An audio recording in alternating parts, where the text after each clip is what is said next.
ఆదికాండం 21వ అధ్యాయం మనం చదివితే దేవుడు షారాను దర్శించెను అనే మాట అక్కడ రాయబడింది. ఎన్నో ఏండ్లుగా షారమ్మ కనిపెడుతుంది దేవుని యొక్క దీవెన కోసం. దేవుడు షారాను దర్శించి వాగ్దాన పుత్రుణ్ణి షారాకు దేవుడు ఇచ్చాడు. ఈరోజు బహుశా నీవు కూడా సంతాన లేమితో ఉన్నావా? ప్రార్థన చేయి. దేవుడిని ప్రార్థన వింటున్నాడు. ఆయన దర్శించబోతున్నాడు. ఆయన దేవుని కార్యాలను నువ్వు చూడబోతున్నావు స్పష్టంగా. అంత మాత్రమే కాదు, సమూయేలు గ్రంథం 2వ అధ్యాయం చదివితే దేవుడు హన్నాను దర్శింపగా అనే మాట అక్కడ ఉంటుంది. హన్న ఒక కుమారుని కోసం ప్రార్థన చేసింది.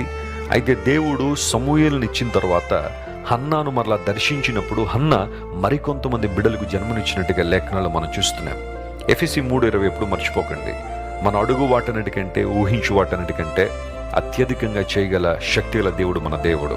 హన్న ఒక్క కుమారుని అడిగింది, కానీ దేవుడు ఆమె గర్భాన్ని తెరిచి మరికొంతమందిని ఇచ్చాడు. ఈరోజు నిన్ను సమృద్ధితో నింపాలని ఆశపడుతున్న దేవుడు నిన్ను దర్శించాలని, నీ కుటుంబాన్ని దర్శించాలని ఇష్టపడుతున్నారు. Can you allow him? ఆయన్ను ఆహ్వానించగలవా? ఆయనకు చోటు ఇవ్వగలగా నీ జీవితంలో అద్భుతాలు చూస్తావు.